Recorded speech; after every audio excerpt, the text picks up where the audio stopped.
Okay, welcome to the Wild North Choose Your Own Adventure story evening.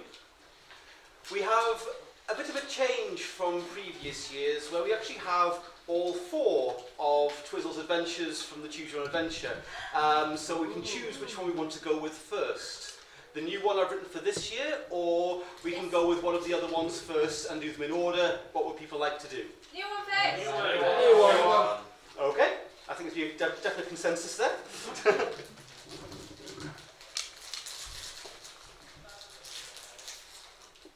Are we all sitting comfortably? No. Tough.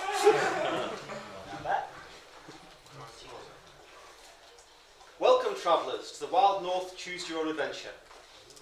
Here you take on the mantle of Twizell, a young warrior rogue of Featherstone Castle as he journeys. Your wit and will is what shall guide our squirrely hero to journey's end, and your choices, which will mark whether all ends well or ill. And now, as our hour lengthens, our time begins, and our story with it. Dusk was already falling when the darting figure of a squirrel crept through the streets of the town. Twizell had been tasked by Lord Ratmeat to track down what had happened to a crystal gem, an heirloom of the ancient Badger's family which had been sent to Ratmeat for safekeeping. The caravan carrying it to Featherstone Castle had been set upon by bandits along the coast way, and the crystal stolen along with the other goods the caravan was carrying. It had taken the russet road most of 2 days of searching to track the bandits to the town they resided in. But through both persistence and guile, Twizell had followed the trail here, to a somewhat unassuming building hidden away in a more dangerous part of the trade district. The building was of quite a size, matching the warehouse that flanked it in scale, though unlike most of the buildings in the district here, there seemed to be no sign indicating the name or trade of the business that was conducted here. The light was dwindling as Twizell furtively approached the entrance to the building, but from the oil lamp hung by the doors, there was enough light to see as he drew nearer. There had been no town guards patrolling this area, especially with night closing in. However, the squirrel was not alone.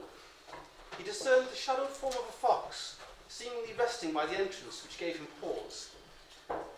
Twizell recognised this beast from an encounter in the woods near Featherstone a few years back. This could prove a problem. The fox was a bandit who had attempted to waylay the squirrel in their previous encounter. Though, as that had ended poorly for the crafty Vulpine, there was no way he'd let Twizell by unchallenged. Though the fox seemed relaxed and dozing, Twizell was sure it was all pretence, and the Vulpine's paw rested too close to the blade at his belt to be truly casual. Twizell faced a dilemma. He was now sure the bandits who had raided the caravan were holed up inside. The known fox brigand guarding the door was proof enough of the kind of trade that was conducted here.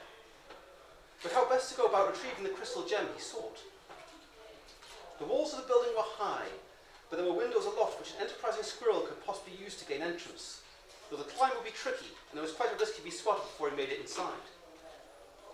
Alternatively, he could trust to his wits. The fox bandits he'd encountered before had been lackeys, followers of another, and the squirrel thought it likely this was still the case here. Twizell had some coin with him and thought that with the right offer, a deal may be struck with the leader of the thieves for the crystal's safe return. So the choice falls to you. Should Twizell try to sneak into the building to search for the crystal gem, or should he try to negotiate with the leader of the thieves, offering to buy the crystal back from them? Sneak. Show of hands for sneak. Oh. Sneak. That seems fairly unanimous. Okay.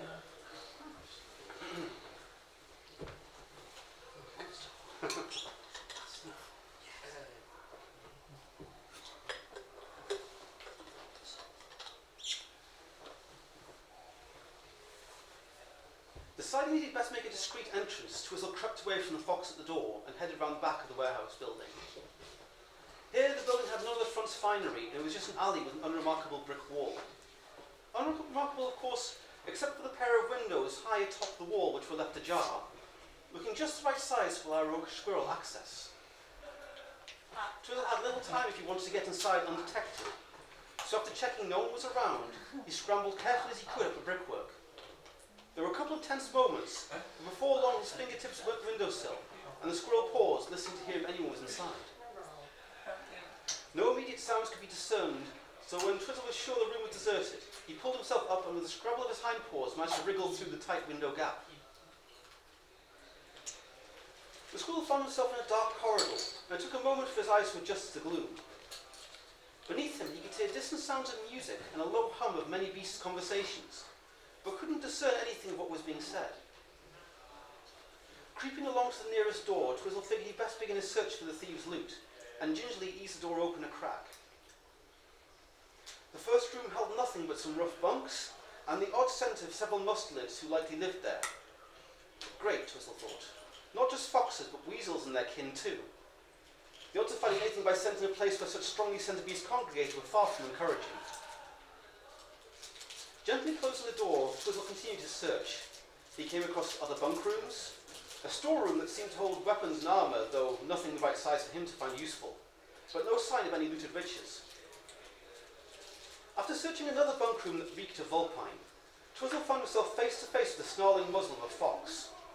The beast must have come upon him quietly while he was distracted by his search. Quick as only a nimble squirrel could be, he drew his dagger and darted forward, dodging the outreached paws of the fox trying to grab him, who staggered past the squirrel in shock. Before Twizell could get far, though, the fox kicked out his hind leg, catching the small animal in the back and tumbling through the open door into the corridor beyond. As the squirrel regained his feet, the fox was upon him, knocking the blade of his dagger aside and rapping the pommel of his own weapon against Twizzell's temple. Twizell staggered, dazed by the blow, and the fox took the opportunity to knock the small animal prone and disarm him. Pinning the squirrel beneath him, the fox bound Twizzell's paws behind his back with his belt and roughly jerked him to his feet. "We don't like nosy tree rats poking around here, squirrel. Let's see what the boss wants done with you." The fox led Twizell through several dark corridors, the sounds Twizell heard earlier growing louder as they neared the source. The passageway opened into a large receiving chamber, full of the scent of tobacco smoke and ale, and the sound of multiple voices undercutting some lively music. It took a moment for Twizzell's senses to adjust to the chaotic hubbub of the room as he was led through a crowd of dangerous-looking animals, undoubtedly bandits and thieves to a beast. They parted way for the fox as he led the squirrel towards a raised dais at the far end. Looking up, the squirrel beheld the thieves' leader and tried to meet his gaze as squarely as he could as they approached. Before him sat an aging, massive ram, thick greying fleece spilling out of the neck of a fine jerkin which sat tight over the large, powerful frame. An old gnarled scar marred the side of his muzzle, and his dark grey horns curled back from the amused expression on his face. Twizell knew this had to be Greyhorn, an old rival of Lord Ragnar's from the Badger's youth, for no other beast could match the tales the Badger told so well. A former brigand in his youth, who had led a band that had terrorised the Northlands until Ragnar had scattered them long ago, who had seen the ram who rebuilt his guild of thieves here in his town. "Well, what is this?" the ram rumbled, his voice gravelly and deep, but thick with amusement. "What have you brought us?" he asked the fox, so his eyes never left Twizell. "This nosy tree rat was poking around upstairs," the fox replied with a smirk. "I figured you'd like to decide what to do with the rodent yourself." "A trespasser, eh?" Greyhorn barked with a laugh.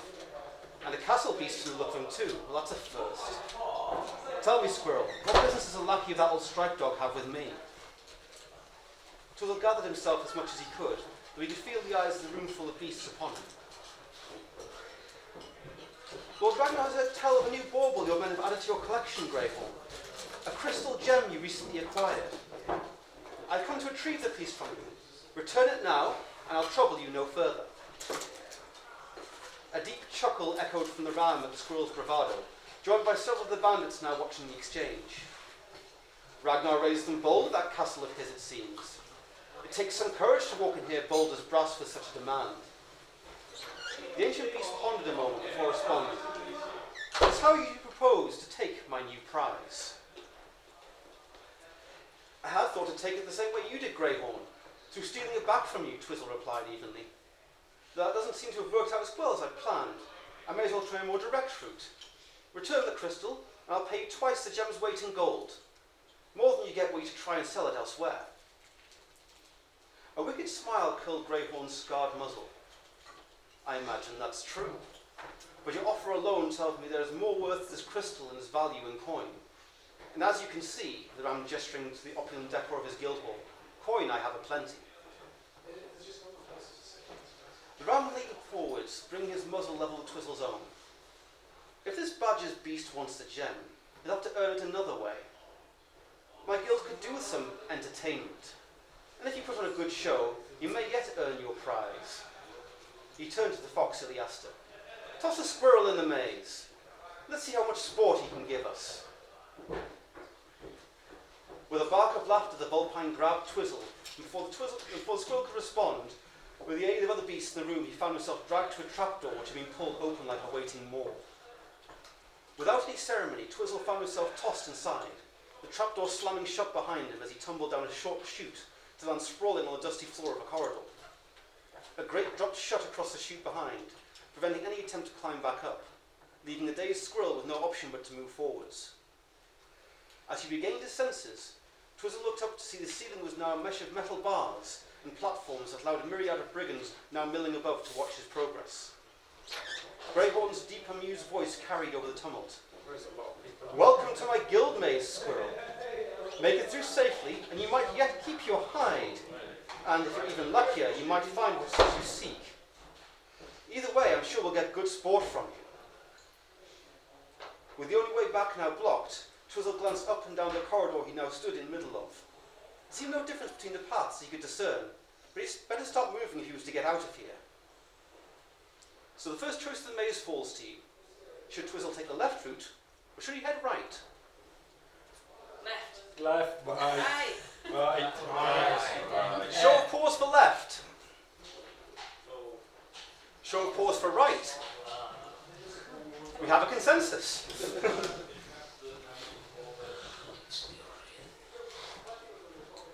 Right it is then, our squirrel decides, and cautiously proceeds in his chosen direction.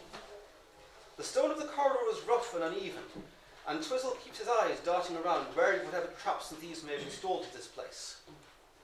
As he continued, above Twizell, sitting on the walls, the Guildhall inhabitants cheered and jeered at the russet rogue, eager to see him fail the maze. The corridor turned sharply to the left, and before Twizell was a metal door, looking heavy, well-maintained, and imposing. After a quick check to see if the door had been booby-trapped, Twizell eased it open and prepared to meet his first challenge. The door opened into a circular chamber with two doors opposite. Standing between Twizell and the exits is a large and brawny-looking rat, clad in hard, thick leather armour, and with a short sword held with the assured idleness of a beast who knows exactly how to use it. Twizell approached carefully until the rodent casually raised a paw to halt him. "A thief must have a sharp mind as well as a nimble paw if he is to succeed," the armoured figure intoned. "One of the doors behind me leads you true, one leads you to peril. In order to proceed, you must solve my riddle, and I shall open your way. Answer wisely, squirrel, for the door I opened for you depends on your answer." There was once a rogue seeking to steal a priceless item from a powerful noble. To enter the grounds of the noble's home, the rogue must pass a guardian, much like this one, guarding the gate. The thief sneaks away into a corner to think about what he must do, and while he waits, he sees one of the noble's retainers approach the guardian. The guardian speaks 12, and the retainer replies 6. The guardian then stands aside to let the retainer pass. Another servant comes along. 6, the guardian says. 3, responds the servant. And again, the guardian stands aside, and the servant proceeds. The thief now knows what he is to do. He disguises himself as a servant and approaches the gate. The guardian says to the thief, 2. The thief replies, 1. And the guardian sets upon the thief and kills him. The thief's mind is clearly not sharp enough, and so I ask of you, what should the thief have said in response to the guardian? Should the response have been 2, 3, 4, or 5?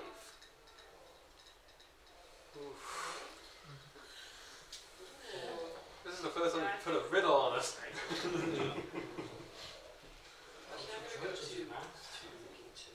So let's get some votes. How many hands for 2? How many hands for 3? Yeah. How many hands for 4? And how many hands for 5?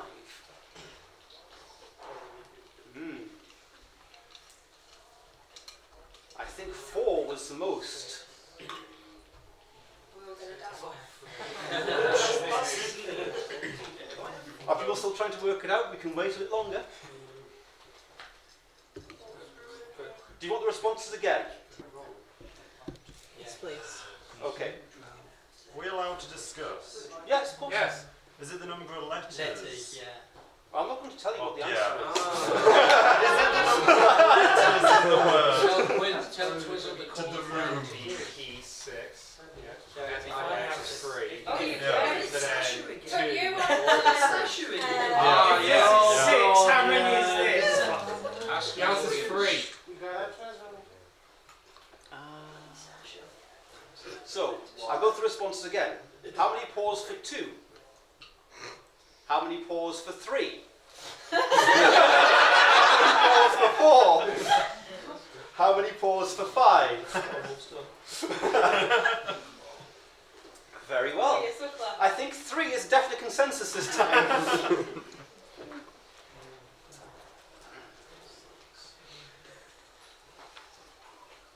Oh, me, I was wrong.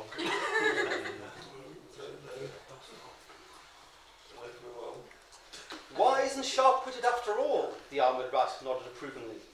You may be a true grower after all. With a good-natured chuckle, he gestured for Twizell to follow him. Shut it! The rat bellowed at the brigands watching from above them, who had groaned at Twizzell's correct reply. Clearly several had lost bets on the squirrel's performance in this first query. While the beasts above grumblingly paid their debts, the rat turned and opened the door to the right, allowing Twizell to move on to the next challenge. Once beyond the door, a hallway stretched ahead of Twizell. Unlike the gloom of the previous corridor, this one appeared well kept and lit by torches. Ahead, the squirrel could see the corridor turn to the east, to the far end, and a light-footed rogue followed it, keeping his eyes sharp for any traps that might snare an unsuspecting beast. Soon he came upon 3 wooden chests with brass bindings set along the side wall, and ahead another door. Twizell was wary as this felt far too much like an easy stroll. Carefully he knelt down to examine one of the chests, being very careful not to make any contact with it. However, he noticed nothing unremarkable. But as he straightened, preparing to move on, the lid of the chest flew open with a crack, and from within leapt a dark-scaled lizard with a wicked-looking dagger smeared with some kind of dark oil, doubtless some kind of poison. As Twizell instinctively dodged the blade of his attacker, he realised that the other 2 chests had also opened, revealing 2 more black-clad lizards, who joined the first, moving to attack him. Twizell drew his dagger and parried the next attack from the closest lizard, before landing a sharp blow with his balled fist into the reptile's temple. Overbalancing the creature, who fell face first into the side of the nearby wall, sinking to the ground in a stunned stupor. The other 2 lizards darted forward together, trying to flank the squirrel, but they soon realised their mistake as Twizell was cursed fast.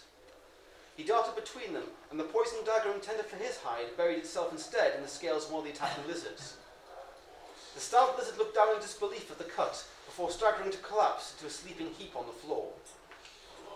Now one-on-one, Twizell and the remaining lizard matched each other blade and paw, but after a furious exchange of blows, the squirrel was able to slip inside the reptile's guard, with a solid crack of a headbutt laid his assailant out cold on the stone floor. Carefully checking there were no more surprises waiting, and keeping a level eye on the would-be assassins, Twizell made his way to the door and threw it to the next challenge. Through that door is a narrower corridor that bends and twists as our squirrely hero follows at pace, until it widens into a well-lit hallway. The walls and floor were covered in tiles, and on each was the carving of an eye. The eyes were all different sizes, styles and colours, and they made Twizzell's fur stand on end with their inescapable blinking gaze. On the right-hand wall, at the far end of the hallway, Twizell could see a circular door set to a much larger carving of an eye, though it appeared sealed and heavily latched. Ah, shit. Great timing, son.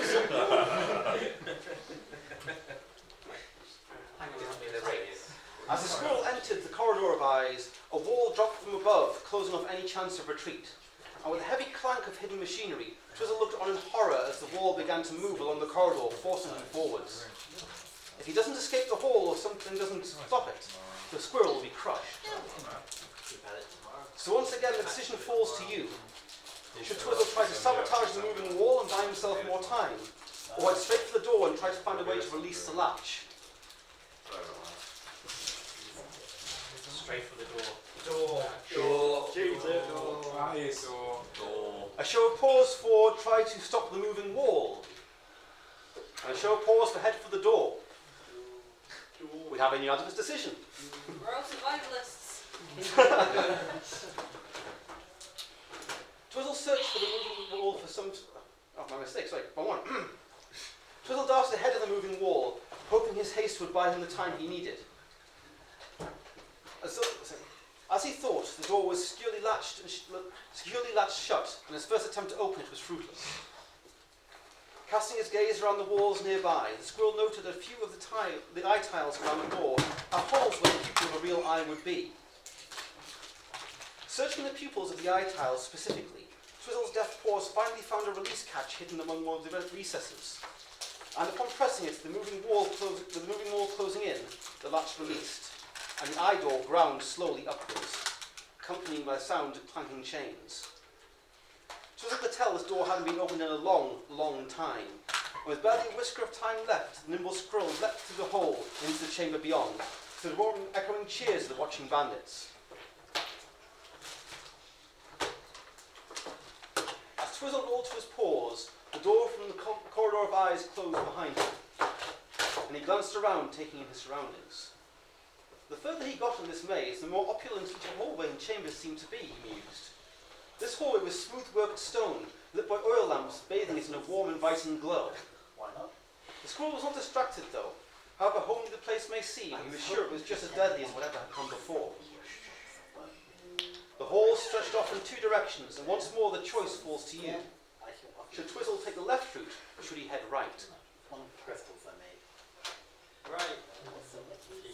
Let's have a show of pause for left, and a show of pause for right.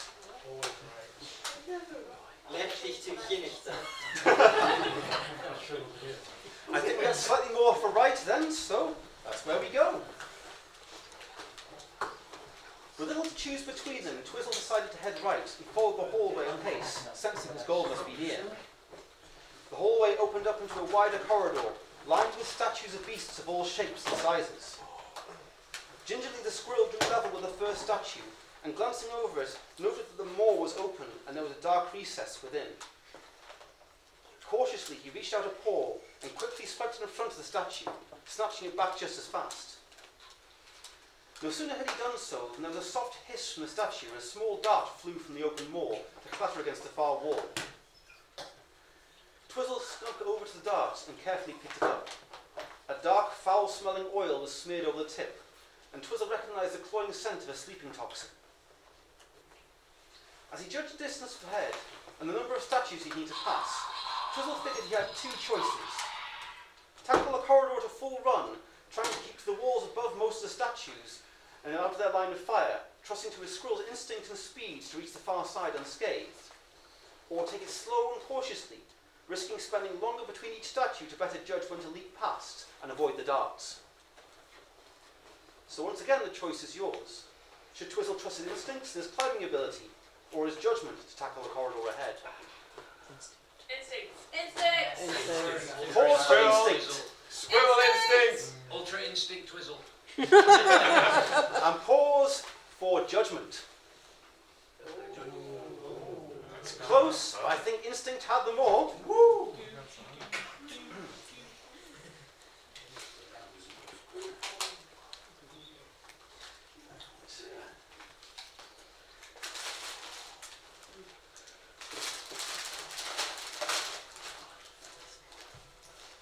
Twizell wanted to let such a simple trap stop him from retrieving Ragnar's gem. He was fast and as chauffeur as a squirrel could be, and was eager to be done with Greyhorn's maze. With a yell, the squirrel darted above the first statue, catching his balance for a moment before leaping forward to the head of the next. Soon he had fallen into a rhythm and leapt from statue to statue with grace, with the occasional hiss of a dart far behind his progress. The light creep creature leapt onwards, never lingering long enough or low enough for the darts from the far side of the corridor to reach him. And in a matter of moments, in a blur of russet fur, the squirrel stood triumphant at the far end, only slightly panting for breath. Another mixed round of cheers and groans from the spectating thieves met Twizell's success. Now used to the audience, the cocky squirrel tipped watching brigands a mock salute, before heading through the door at the far end of the corridor, ready for his next challenge. The door opened into an octagonal room, and facing Twizell directly across from the door through which he had entered was a metal wall with some kind of mechanism that involved blades mounted on shafts. Beyond those shafts, Twizell could make out a lock. He had to be cautious indeed if he was to try and reach the lock through those blades. The other walls of the chamber were rough-hewn stone. To the left of the metal wall is a grimacing gargoyle's face holding an hourglass in its mouth, and to the right of the chamber another door, presumably the intended exit. When Twizell entered the room, the door behind him slammed shut, locking with a by now all too familiar metallic click. And with a whir, the shafts and the mechanism began to spin, the blades flashing in the dim light. The hourglass turned, and the sand began trickling down. The squirrel turned sharply as he heard a sound above him, and looking up, Twizell saw a spiked metal frame, the exact size and shape of the room, descending on him slowly. Trapped again, the squirrel mused quickly. Unless I can figure out how to open the lock on the other side of those blades, or break the mechanism for those descending spikes. So once again, how to tackle this falls to you. Should Twizell try to sabotage the descending ceiling and buy himself more time, or head straight for the lock and try to find a way to open it? Head straight. Violence. Violence. Show of pause for violence. A show of pause for heading for the lock. More people want to go for the lock, so that's where we go. Twizell darted to the lock on the far side of the room and quickly tried to examine the mechanism. The lock itself was sunk behind a bladed trap, and the squirrel would need to exercise extreme caution not to get his paw sliced to ribbons by the blades as he tried to release the locking mechanism. Drawing his dagger, Twizell gingerly reached the blade into the trap, trying to hold the sharp blades away from his paw as he carefully reached for the lock itself. Panting with the exertion as the squirrel's strength was tested by the holding the trap immobile, and with the spikes drawing ever closer from above, Twizell carefully explored the lock with his free paw.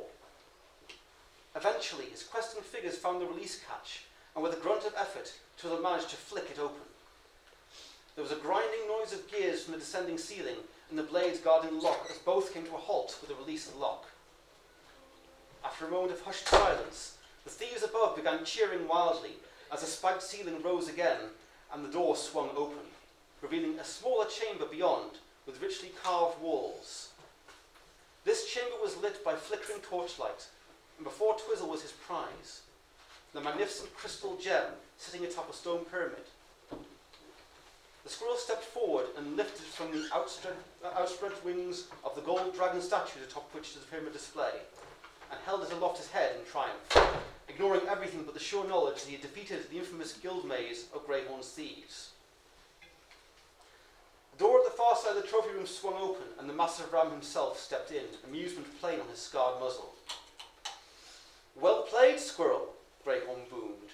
"It's been long since any got so far, let alone made it all the way through the maze." The ram gestured to the crystal gem now clutched in the squirrel's paw. "You've earned your prize, young one. The price of that trinket has been paid in full by the entertainment you've given us this evening." Twizell bowed in cautious acknowledgement, not trusting the ram enough to take his eyes off the ancient bandit chief. With a rolling deep laugh, Greyhorn gestured for the squirrel to depart. "Let the champion go. He's earned his freedom and his prize. Gentlemen, show him the door." With many an unexpected comradely pat on the back, Twizell was ushered to the guild hall exit by the congratulating thieves, and soon found himself back out onto the street. Night had fallen fully by now, but as he looked down at the crystal gem in his paw, the tired squirrel reasoned it a night well spent.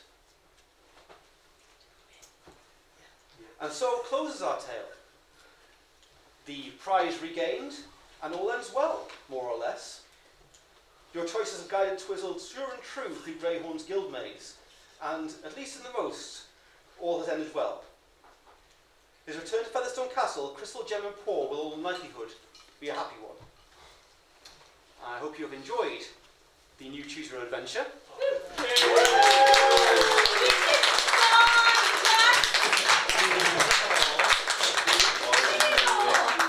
But is it the real crystal? That's what I want to know. Is it the real crystal? It's a fake. Uncle Tyde, read us another story. We have Twizell as a courier, which is the very first one. We have Twizell at sea, which was the second one. And we have Twizell in the mines, which was the third one, which was last year's one. So which would people prefer? Oh, the C one does that come. No, I think C. Yeah, C. So, Twizell as a courier, the first one. Twizell at sea. Well, Twizell in the mines. I think it's C. No, it's B. During the Welcome North Online one, we didn't get a very good outcome, so let's pray we do better. This is very true. Oh, I generally can't remember. I just remember it wasn't very good for us. Let's just say there were better endings to what was gained in the online version. Okay. Is everyone ready for me to continue, or does anyone want to get drinks or get themselves anything in the interim? No, go for it. Okay. All good to go? Right. Welcome, travellers, to another Wild North Choose Your Own Adventure.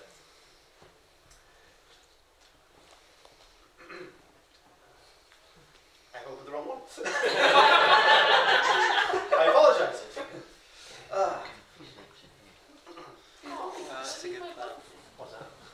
Once more you take on the mantle of Twizell, a young warrior rogue of Featherstone Castle in his latest escapade. Your wit and will is what shall guide our scrolly hero to journey's end, and your choices which mark whether it ends well or ill. And now, as the hour lengthens, our time begins, and our story with it. The scent of the brine in the chill evening air clung to Twizell's russet fur as the squirrel made his way along the docks. Fancying a change from the castle, and dodging his day as helper for Merrin the castle cook, Twizell was still convinced the prickly hedgehog hadn't forgiven him for bringing 2 hungry hares to live with him at Featherstone the previous year. He travelled to the coast this morning with the aforementioned hare brothers, Thistleback and Nettlepaw, who were visiting their cousin Furbellows, a seafaring leperine and noted pirate hunter, master of the ship the Cloverly, which had put in the day before. The grizzled hare captain had been trying with little success to bring the notorious Vulpine pirate who had been haunting the coast of late. Captain Delphine Notley, or the Sea Vixen as the dockhands taken to calling her in hushed tones, had a fearsome reputation, and mere sight of her ship, the Mistlemaine, on the horizon had put into the chill into the spine of many a seasoned sailor to the region. As hares are wont to do in the evenings, the evening soon turned to a feast for Furbellow's crew, as well as his guests. Twizell had initially tried to keep up with them, but few can match a band of hares bent on an evening of frivolity as they caught up on news following months apart. After a couple of hours of good food and company, Twizell bid the hares good evening, deciding to make himself scarce and taking a walk, just as the crew began singing as what was to be sure the first of many raucous sea shanties to follow. Furbellows lived up to his name, his voice booming in song, still audible to the squirrel for quite a way down the docks after he departed. Night has crept in solidly, and the docks are only lit by the torchlight from the watchman above, the ships in port, and a brace of taverns who keep a flickering lamplight out front as a beacon for any tired or drunken sailors to find safe haven. As Twizell made his way along the docks, he noticed a soft padding of paw steps of a couple of other beasts.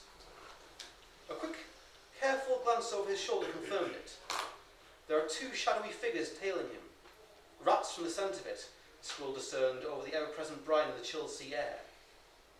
If these are indeed cutpurses, as he suspects, then 2 against 1 in the dark were not the best odds. And he began to wander slowly back towards the taverns, trying to keep the rats at a distance, without giving away that he'd spotted them. As he approached the warren of dockside warehouses and taverns, Twizell heard the paw steps speed up. They caught on to what he's doing and have clearly other intentions in allowing him to reach the safety of a public tavern. so Twizell weighed his options quickly. He was close enough that he might be able to make it to the tavern if he broke into a run now. Or should he draw his blunt knife, sorry, his boot knife even, and try to see off the two rats that were closing in on him? So, the choice falls to you. Should Twizell fight, or make a run for it? Fight. Pause for fight. Oh, come on. Pause for run. Coward. Make good decisions. Eyeing the buildings ahead, Twizell figured he might just near enough reach the safety of the nearest tavern or chance of making it inside. With a flick of his fluffy tail, the squirrel bounded to full sprint in seconds. The two rats pursuing him froze for a moment in surprise before giving chase, all pretense now truly cast aside. Twizell darted along the narrow alleyway between the dockside warehouses and the tavern so his pursuers wouldn't be able to surround him as easily, even if they managed to catch up. A sharp pain burst across the squirrel's shoulder, and he glanced back in surprise to see a dagger clutching to the ground. One of the rats must have tried a speculative throw in an attempt to stop the speedy beast, but to Twizzell's good fortune it would have impacted pommel first into his shoulder. Not wanting to give his pursuers a second opportunity, Twizell starts to bob and weave to make himself a trickier target. He chanced another glance back over his shoulder as he neared the end of the alley and was surprised to see only one rat still chased him. After a moment he spotted the other a few yards behind his compatriot, and the rodent let loose a shrill whistle before fixing the squirrel with a malicious grin. With a sickening feeling stealing over him, Twizell snapped his gaze forward again, just in time to run a muzzle first into a wicked-looking heavy-set stoat, with a cruel scar twisting his muzzle as much as a smirk was plastered across it. The squirrel rebounded from this new ruffian just as the pursuing rat caught up with him. The panting and winded rodent swung his dagger half-heartedly at Twizell as he closed in. Twizell had no time to go for the knife concealed in his boot and was otherwise unarmed, so dodged the clumsy attack from the rock behind him instead. However, he cursed aloud as he realised it had made him drop his guard to the stoat he'd just run into. He turned, expecting to see a dagger blade flashing his way, just in time instead to catch the dull thwacking noise of the sap the muscle had been concealing in his paw as it impacted into Twizzell's temple. Twizell was spun around by the force of the blow and landed heavily in his strength. Muzzily, he registered the beast's paws grab him as drowsiness overtook him, and everything went black. So, where will our squirrely hero find himself when he awakes?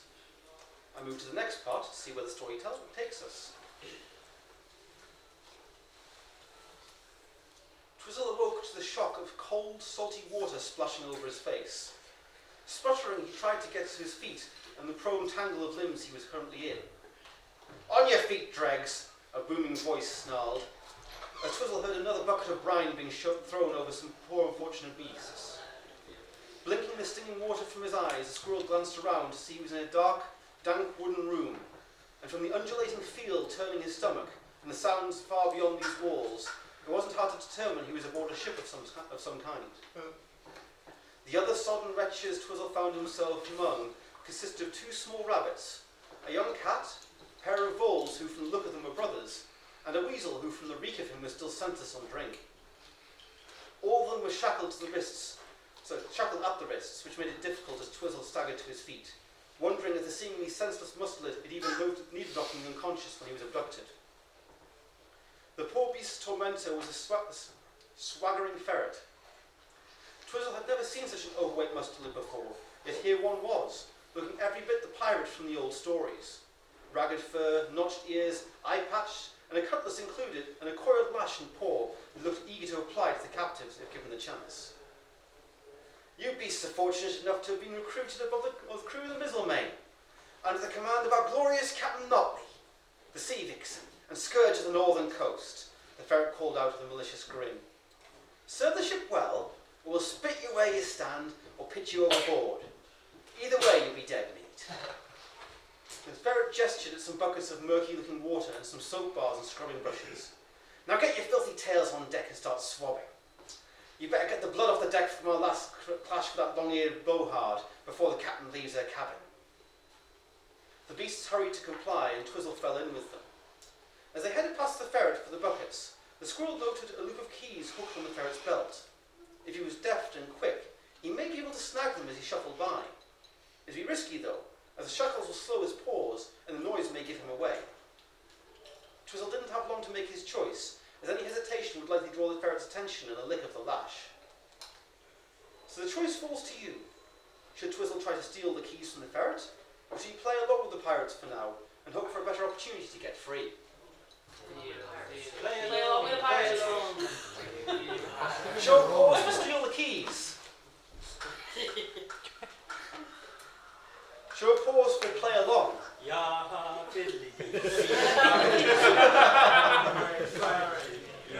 a pirate.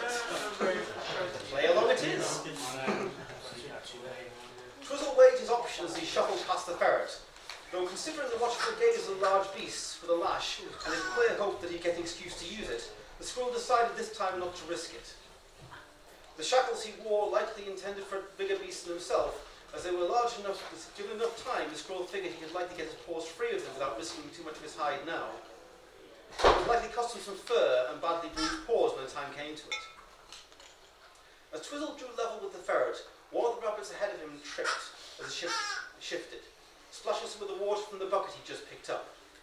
The ferret rounded on the unfortunate animal with a snarl and cracked the whip inches from the poor lapine's nose. "Watch yourself, scum! I'll be clearing down here too!" Before the ferret could turn his wrath upon the others, Twizell collected the cleaning supplies of the rest of the captives and they all shuffled up on deck, under the pirate's watchful eye. Once on deck, the captives set to work scrubbing the filth from the ship. But Twizell mused it was barely worth the effort as the ship was far from the best of condition to begin with. All around them, the crew set to the actual seafaring work, pulling lines and working sails as called commands of a rakish-looking Martin at the helm. As he worked, Twizell spotted the two rats responsible for his abduction at the docks. Now able to see them in the light, it was clear one was a brawny, heavy-set beast with matted brown fur, in contrast to his compatriot, a sleek black-furred rat with sharp-looking eyes, and a perpetual malicious smirk on his muzzle. It was clear as the brown rat was doing all the physical labour under the supervision of his crewmate, just who the smarter of the two were. Brawn and Brains, Twizell mentally named them, though he mused Brains was likely a relative term here. Doing his best to keep away from their attention, the squirrel wondered if he might be able to get away with a little payback on the pair. They were focusing on securing the lines to the ship's boats, and paying no heed to the slave beast scrubbing the deck mere feet from them. Nor were any of the rest of the crew seeming to pay them any mind, busy as they were with their own tasks. As no one was looking this way, the question was, should Twizell do this? He could try to get the rats to turn on one another, trick them into fighting each other while keeping out of himself, or should he take a more direct hand and try to surprise the pair and knock them overboard before anyone noticed? Though he'd have to be quick to dispatch two of them before the rest of the crew noticed what was happening. So once again, the choice falls to you. Should Twizell try to turn the two pirates against one another? Or should he try for some more direct payback and possibly reduce the number of foes on board? Turn them against each other. Overboard. Show pause for tricking the rats to turn on each other. And show pause for trying to knock them overboard. I think she knows something. Those are people that have been like years before, they're not going to happen. I can't remember what happened. All I remember is I don't want to have a bad day on stuff. Oh no, I'm very I gonna can't die. remember. It's been so long. It has been a few years, a lot has happened.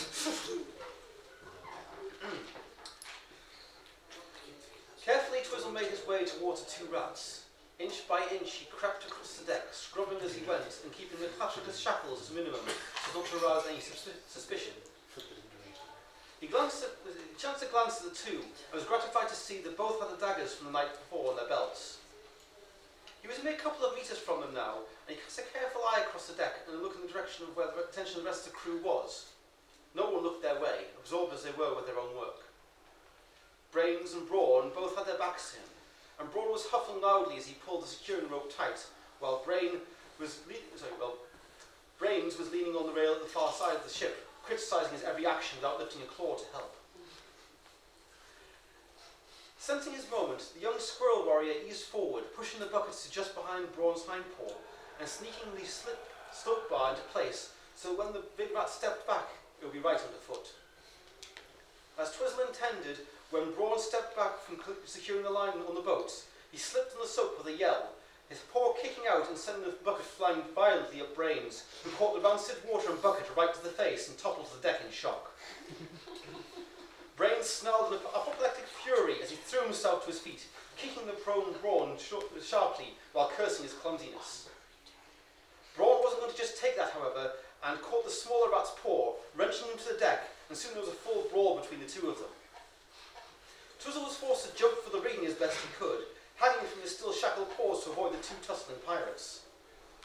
Brains, sensing Brawn getting the upper hand, was having none of it and drew his dagger, stabbing the other rat far in the chest.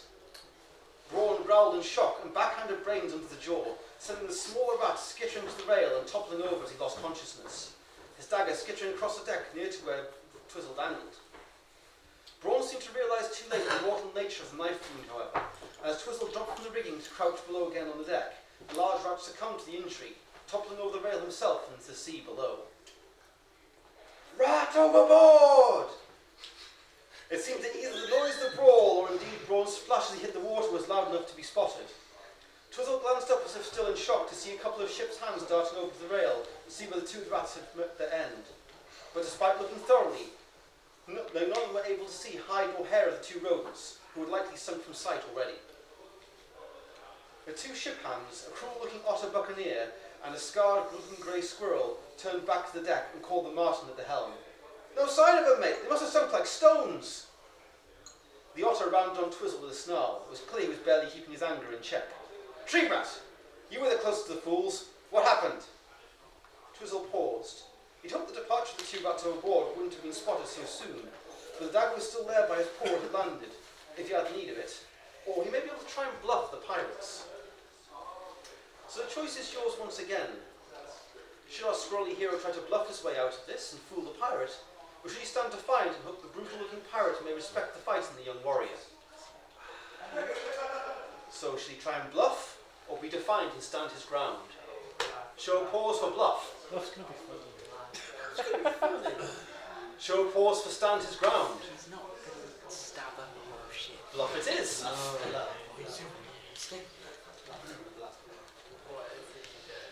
Twizell mock cringed away from the otter, gathering himself as he prepared to spin a yarn. I couldn't believe it. The scrawny one kept cursing the larger over and over, didn't seem to figure out how angry the big guy was getting. When the big one snapped, he just turned on the scrawny rat and punched him over the muzzle. The little guy couldn't believe it and went for the other one with a dagger. They both fought and went over the side. The squirrel watched as anger and suspicion warred over the otter's expression before he snarled back. You mean to tell me that Naughty's actually had the nerve to stand up to Rag here? After all these years, and it just happened to be just after we take on a new brace of bilge scum? Give the tree rat some credit, Cutter, a silken voice cut in. It was only a matter of time before Naughty's had enough of being Raggier's whipping boy. Cutter the otter straightened with a start as the newcomer joined them, snapping to an approximation of attention, only slightly spoiled by him skidding on the soapy deck. The voice belonged to a slender vixen, who seemed almost out of place in his company. Decked out in well-tailored officer's finery, a crimson coat trimmed with gold complementing her well-groomed russet cream fur, she stood in stark contrast to the ragged, scurvy sea beasts who made up her crew. However, the noble illusion was shattered the moment you saw the cold, intense amber gaze atop that slender muzzle, taking in everything it surveyed. Whether or not that actually was how things played out, the vixen winked at Twizell. The fact remains we lost two of our company, and can little afford to lose another to a flogging or hempen dance right now. The vixen turned to the rest of the crew. Still, let's have a moment of respectful silence for our fallen mates, returned to the embrace of the sea. After barely a second's pause, Fox snapped her fingers and snarled out, "Now get back to work, curs!" The pirates fell over each other in their scramble to obey the vixen's command as she turned back to face Twizell, a smile on her muzzle holding the promise of cruelty and malice more than any degree of warmth. As for this latest of our crewmates, let's give this tree rat a tree to make himself useful. The vixen drew her cutlass and in a flash of smooth motion had it under Twizzell's chin in a moment, and then gestured to the nearby mast with her free paw. Get yourself up to that crow's nest, mate, and be sure to holler out loud and clear if you spot any sails on the horizon. There's a long-eared blowhard in these waters I want kept an eye on. Then she turned and leaned in closer and whispered to the squirrel, And don't harbour any hopes of rescue, Trevor. That ruthless hunter will stretch your neck faster than you can say Jack Cage. You're a pirate now, mate. One of us. Best you be getting used to that. This said, the vixen straightened and turned to the ferret from earlier who was lurking nearby. Get those irons off him too. You need to climb up there, and it's not like you've got anywhere to run. The ferret hastily scrambled to comply, striking the irons from Twizell's paws before nudging him up the mast with a coiled lash. You heard the captain, tree rat. Get climbing. Twizell didn't need to tell him twice, eager as he was to get away from the pair, until he could come up with a plan. He started his climb in a trice, scurrying up the mast and rigging until he reached the unshackled crow's nest on the heights of the ship. Once ensconced in the nest atop the mast, time passed slowly as the squirrel scanned the horizon. He hadn't paid any heed to the pirate captain's threat. After all, she had no way of knowing he'd spent most of the previous evening as a guest of the hare in question. And after mentioning that the Cloverly was again at sea and seeking the pirates, hopes of possible rescue were high in Twizell's mind. As the light began to dim with evening creeping in, a flash of white on the horizon caught the squirrel's sharp eyes. He watched it as it closed somewhat more, until he thought he could make out the familiar lines of the pirate hunting vessel approaching. It was the Cloverly, he was sure of it. Now, to signal the hares and let them know the Mizzlemane was out here. As the dark of the evening was closing in, Twizell knew he didn't have much time to spare. A careful glance down from his perch showed him a few beasts were atop deck, only a stoat at the wheel, and the grey squirrel from earlier seemingly on watch, making his rounds with a hooded lantern. Perfect, thought Twizell. If he could make the deck and get that lantern away from the grey fur, he could signal Furbell's ship and try to figure a way to best prepare for the hare's arrival. With nary a moment to spare, Twizell scurried down the rigging as stealthily as he was able. He couldn't risk being spotted or he'd miss his chance. Keeping to the far side of the mast from the stoat at the helm, he fixed a wary eye on the grey squirrel's patrol, timing his descent so he reached the deck as silently as possible just after the pirate had wandered past. Still, he couldn't risk a sound, so he crept up behind the other squirrel, matching his paw steps in time with the pirate's own.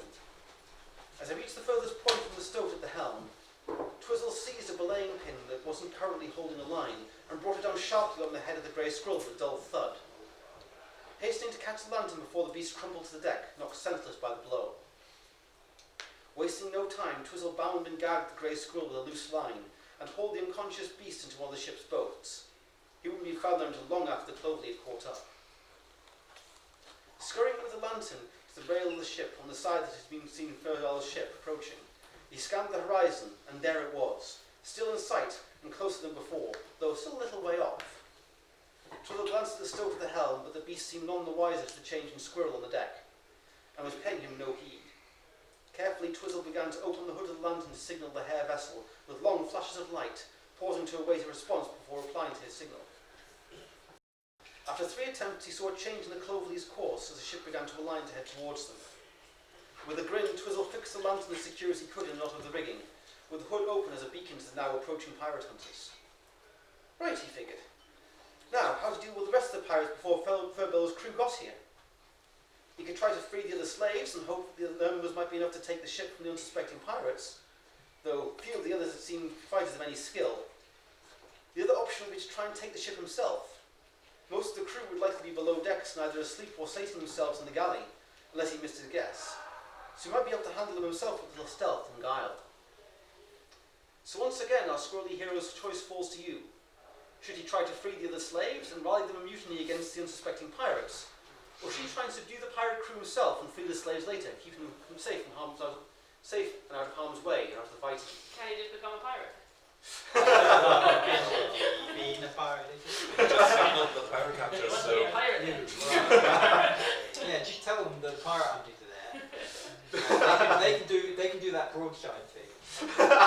It's gone. It's gone. They cut the teeth.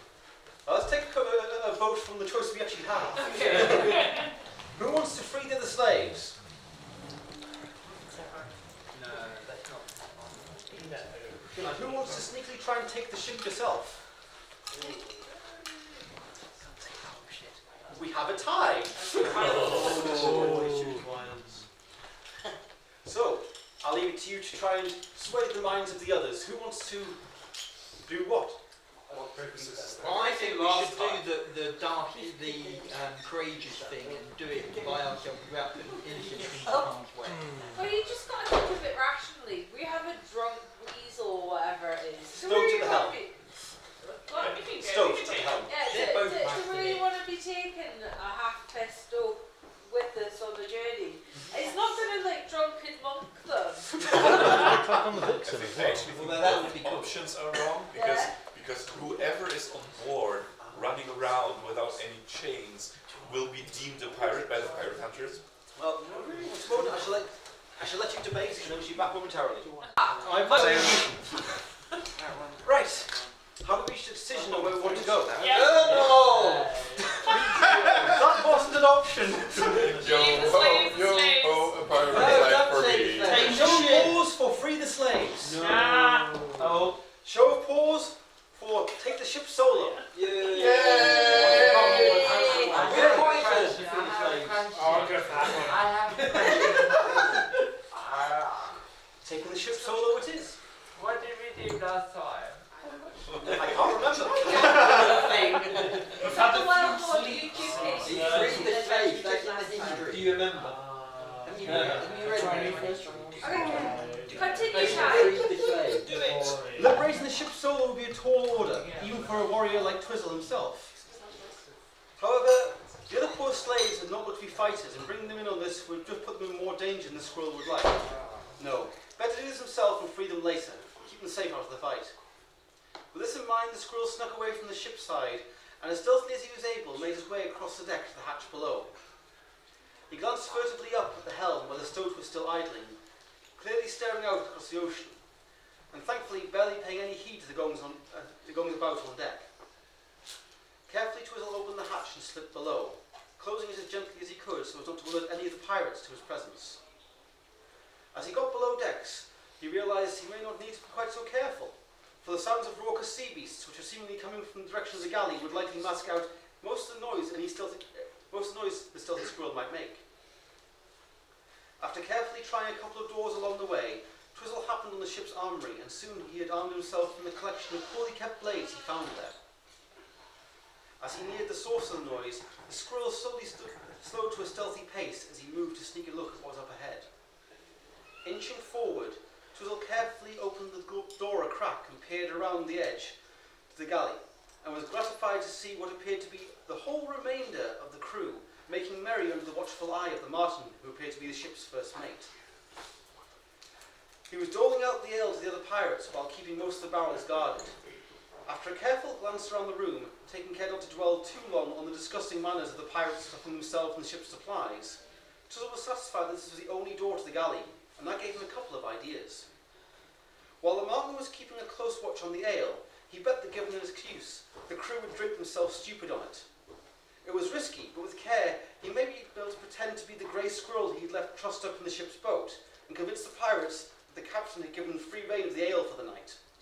Then the scurvy drunkards might deal with themselves for them. The other option was to take advantage of the single door to the galley. If he was quick and quiet, Twizell was pretty sure he could block it, barricading it with some of the heavy boxes from the armoury. The crew would be trapped inside for some time, once they discovered their predicament. If they discovered their predicament. So once again the choice falls to you. Should our stealthy squirrel try to get the pirates too drunk to act? Or try to trap them in the galley before they realise what's going on? I think the choice I want to trap him in the galley. Yeah. Screw Get those drunk. guys. Get drunk! Show of pause for getting the pirates drunk or trying to. Show of pause for shutting them up in the galley. You can't get a pirate drunk, they're always drunk. There's some logic there. Some people that get the drunk option. Very well. Twizell will try to lock the crew up in the galley.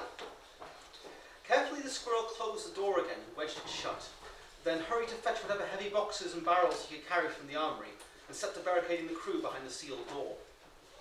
After a few tense minutes of muffled noise as the barricade was constructed, Twizell had the door blocked so securely there was no way the crew would be able to get out without aid from outside the room. The crew secured, Twizell led them The crew secured, Twizell eaved the hatch hatch opened to the deck again and crept towards the helm. Once back on deck, the squirrel felt the spattering of rain spray from the sea. Clearly the weather was taking a turn for the worse.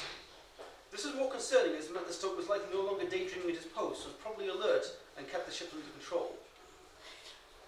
This proved to be the case as Twizell approached as stealthily as he could. The stoat was scanning the horizon with a sharp-eyed glare. Just as the squirrel got close to the mustard, he yelled out, "Hands to the deck, lads! The weather's turning on us!" Before turning around and Twizell approached. His eyes widened as he saw the red squirrel. "Hey, you're not rigger!" was all the surprised beast was able to shout, before Twizell darted forwards to the attack. The ragged stoat moved aside with a typical muscular grace to dodge the cutlass blade that Twizell had half expected, and followed up with a striking the stoat square across the muzzle with the guard on the sword, sending the beast sprawling to the slippery deck. Rolling around to again regain his feet, the stoat went for his dagger. Before he could move to attack, Twizell struck again, running the beast through. The pirate swayed in disbelief and fell to the deck with a sodden thud. Twizell put his blade up as he turned to try and secure the helm. "Looks like the ship is ours," he muttered to himself. "Are you sure of that, Tree Rat?" the cold voice of the sea vixen asked, as the fox stepped forward from where she had been stood in the shadows of the mast, flicking the spray of the sea from the blade of her cutlass.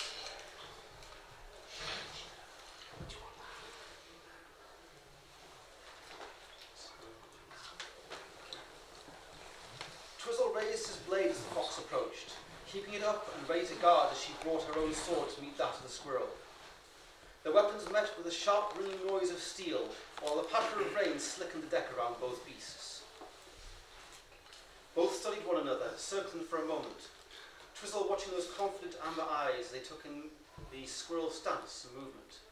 Then with a smile, the vixen struck, and a duel was on. The fox led with a vicious cut at the squirrel, but Twizell nimbly leapt back, out of reach of the pirate's cutlass. Before his paws had even landed on the deck, she pressed her attack, driving the squirrel into retreat as he parried frantically. Twizell tried to counter, but Captain Notley parried his blow with practiced ease, barely breaking her offence. The two backed down the steps of the main deck, now matching each other blow for blow, and the ship tossed amid the increasingly choppy waves, with no beast now keeping it at the helm. Both fox and squirrel staggered to the deck as the deck lurched beneath them, but Twizell regained his footing first, taking advantage of the pirate's momentary distraction to drive her back a few paces. She gaped before she found her feet again, and once more the beast battled to a stalemate. Twizell tried to circle the fox back towards the helm, where he might gain the advantage of the higher ground if he could draw her back up the steps. However, the fox was no novice to shipboard duels, and confounded the squirrel's every attempt, striking his guarding blade with more and more force, until one faithful parry proved too much for the old rusty blade, which was liberated from the armoury, and it sheared away from the hilt, clattering over the rail and into the sea. Casting the broken hilt aside, Twizell dodged the fox's next attack on pure instinct before leaping up to catch a paw in the rigging and climbing fast out of the vixen's reach. With a snarl, the fox began to follow him up the slipped ropes, each of them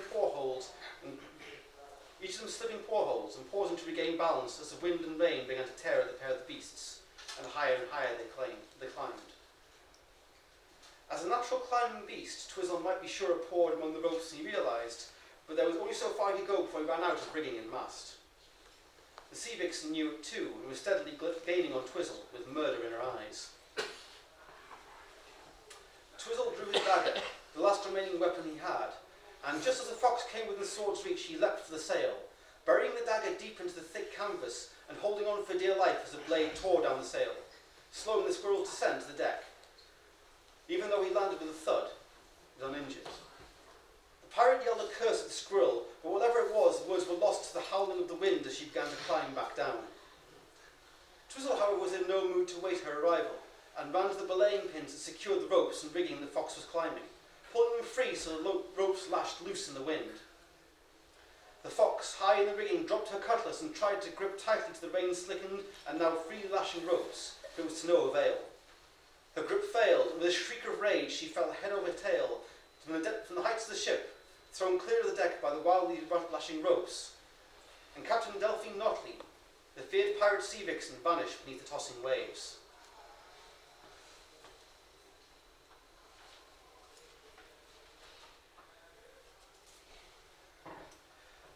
Twizell paused to catch his breath after his duel with the sea vixen.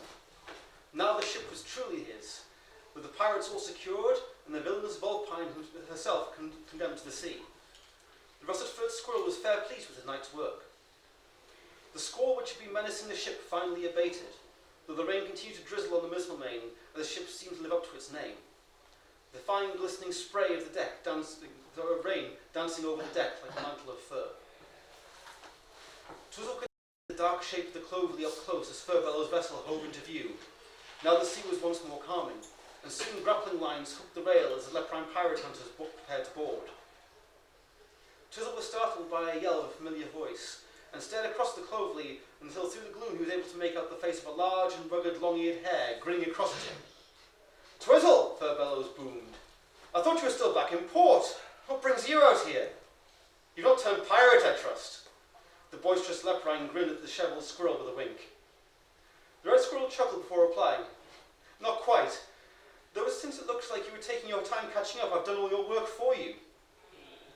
The hare's booming laughter echoed across from the sleek vessel moored to the Mizzlemain, and soon a handful of Furbellow's crew were aboard and putting the ship in order. The formerly press-gang beasts were freed, and the remaining pirates were being dragged before the Cloverly in irons to be secured in the brig. As morning broke, the two ships made port again, with Furbellow's crew assisting the liberated beasts in the Mizzlemain in bringing the ship to safe harbour. Twizell was just taking his ease at the prow of the ship, watching the dock draw ever nearer as he looked forward to getting his paws on dry land again. Still, he mused, he'd have quite the story to tell Lord Ragnar once he made it back to Featherstone. The tale of Twizell the pirate hunter, he chuckled to himself. Though, as he spotted the excitable forms of Thistleback and Nettlepaw grinning and waving from the two vessels at the dock, the russet-furred rogue knew he'd likely have to tell a few times on the road back to the castle long before it reached the badger's ears. And so closes our tale. Our squirrel returns to dry land, and all ends well, except for the sea vixen and her pirate crew. Your choices have guided Twizell back to safe harbour, and at least, at most, unscathed. I hope you've enjoyed that Choose Your Adventure.